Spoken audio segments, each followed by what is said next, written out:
ओम प्रणाम स्वामी जी। हाँ। मैं गवर्नमेंट की सर्विस भी करती थी और 2010 में मेरी जो लेडीज प्रॉब्लम है वो बहुत ज़्यादा हो गई थी। स्कूल में भी जाना मेरे लिए मुश्किल हो गया था।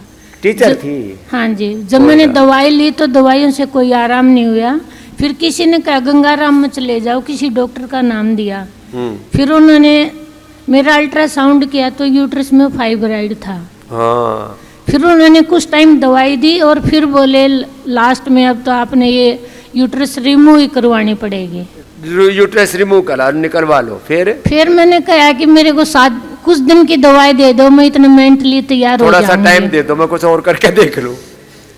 बस उसके बाद मैं तो पतंजलि से दवाई ली और अब कपालभाति मैंने सुबह भी 1.5 घंटा किया और शाम को 1 घंटा किया। लो, कपालभाति दोनों टाइम करना शुरू कर दिया। क्या नाम है जी? राजबाला जी। राजबाला के लिए जोरदार ताली बजाओ भाई। फिर क्या हुआ? फिर उन्होंने मैं दोबारा अल्ट्रासाउंड कराने गई। फिर वो बोले अब तो आप ये तो आपका मेंटली वहम है, इतनी तो सबका ही होती है, इसलिए आप ठीक हो, ये कोई प्रॉब्लम नहीं है। लो बोले तो अब कटने पिटने से बच गई राजबाला। फिर मैंने 9 महीने ये दवाई भी खाई और योगा भी किया। योग पूरा करो, जैसे राम भज बताए, राजबाला बताए, थोड़ा टाइमिंग बढ़ा दो।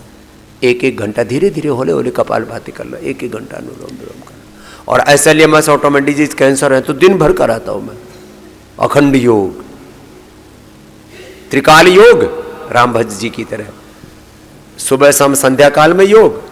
और जिनको SLMS automatic disease cancer liver kidney failure है तो अखंड योग। चलो राजबाला जी बस अब एक काम और करियो। मैं स्वामी जी सारे सुते रहा करते, मैं दरवाजा बंद करके टीवी लगा के अपना योग करते रहते। घर में सारे सुते रहा करते हैं।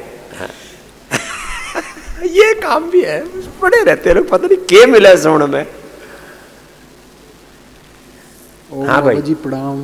हाँ बाबा जी मेरा नाम जितेंद्र सिंह है। माइक पास में रख लो। जितेंद्र सिंह है, मैं लुधियाना से आया था सर। मेरे को 3-4 साल से किडनी की दिक्कत पता चली थी, होगी तो पहले से ही। हाँ 3-4 साल से तो पता लगी। कई बार बीमारी अंदर ही अंदर पनपती रहती है तो जैसे अंदर ही अंदर कहीं समाज में विद्रोह पनप रहा होता है, घृणा नफरत पनप रही होती है, देशद्रोह पनप रहा होता है, और बाद में बोले तो देश का बंटवारा ही होने लग गया। तो इसके भीतर रोग पनप रहे थे किडनी का। फिर क्या हुआ बेटा?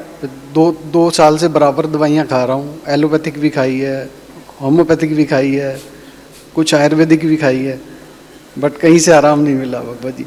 सब दवा की, जीव दवा की, मर्द बढ़ता गया, कर्ज बढ़ता गया। फिर जब यूरिन मेरा 24 घंटे में 2 से 3 बार आने लगा, बहुत कम आ रहा था।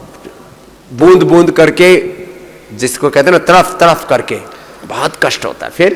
फिर जब मेरे फ्रेंड ने बताया कि आप एक बार पतंजलि जाओ, हाँ। तो फिर मैंने यहाँ पे 15 तारीख की बुकिंग कराई थी। उसके बाद मैं बीमार पड़ गया, थोड़ा कोल्ड और बुखार हो गया।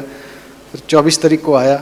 हाँ। आके तीसरे दिन ही मेरा यूरिन बाबा जी बिल्कुल सही आने लगा। लो 3 दिन में तो कई साल से परेशान था। क्या किया यहाँ योगा, गोखरू का पानी, धनिया का पानी, और जितने भी जो काढ़े मिल रहे हैं वो काढ़े दिए, गोखरू धनिया का पानी पिया।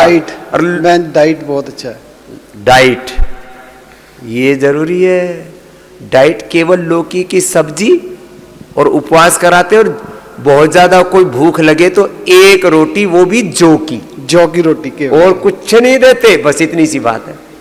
लो बहुत अच्छा बाबा जी, बहुत यहाँ पे आके जितेंद्र दत्तर क्या बोला, आदमी को पेशाब रुक जाए ना, बंद लग जाए, पेशाब रुक जाए, लैट्रिन रुक जाए, टट्टी पेशाब रुकने पर तो आदमी की मतलब कुछ सूझता ही नहीं है, फिर भूलिया ही खराब हो जाता है।